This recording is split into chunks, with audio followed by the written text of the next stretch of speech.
It's interesting how this journey began with a simple question about knowledge and slowly turned into a question about life itself. After the clash between Rene Descartes and David Hume, the philosophy was almost stuck, divided between reason and experience. Then Immanuel Kant stepped in and quietly changed the direction. He didn't ask who one is right, he asked something deeper. What if the human mind itself is shaping everything we experience? And just like that, the focus shifted from the world outside to the way we perceive it. But once you begin to question perception, another question naturally follows. If reality is partly shaped by us, then what about truth? That's where Soren Kierkegaard enters. He brings philosophy down from systems into something uncomfortable.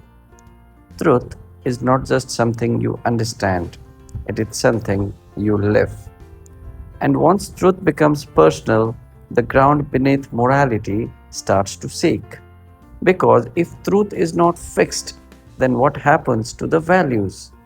That tension finds its sharpest expression in Friedrich Nietzsche.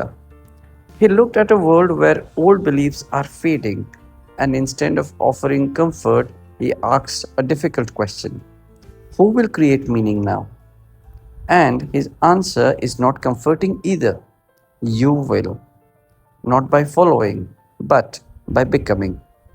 But this idea, powerful as it sounds, leaves us with something heavy. If we are creating our own meaning, then we are also carrying the full weight of it. And that is exactly where Jean Paul Sartre takes us. You are free. But that freedom is not light. It comes with responsibility, unavoidable, constant. There is no script, no excuse, just your choices shaping your life. But then, just when it feels like everything depends entirely on us, another layer appears. Because are we really free as we think? That question is raised by Simone de Beauvoir. She doesn't reject freedom, she grounds it. We are shaped by society, by roles, expectations, and invisible structures that influence us long before we start making choices. So, freedom is not absolute, it is something we must become aware of and work towards. And after all this perception, truth, freedom, responsibility, the journey reaches a very different voice, a quieter one: Gautama Buddha. He doesn't begin with knowledge, he doesn't begin with freedom, he begins with something simpler and more universal: suffering, not as an idea, but as a reality.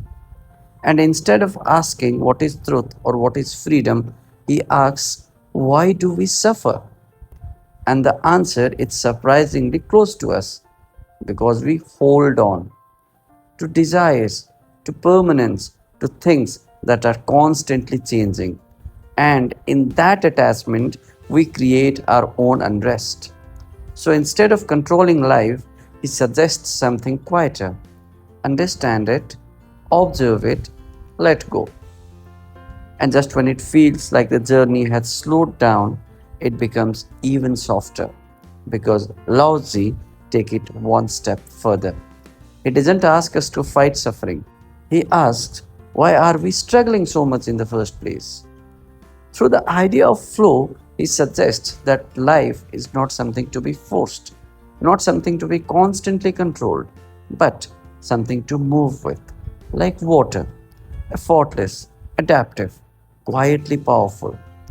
And somewhere between all these voices, something interesting happens. We start by asking, how do we know the world? And we ended up asking, how do we live within it?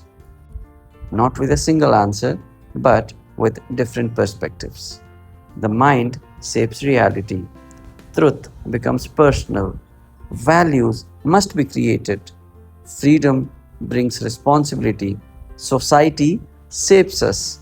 Attachment creates suffering, and life flows whether we resist or not. And maybe philosophy was never meant to give us final answers.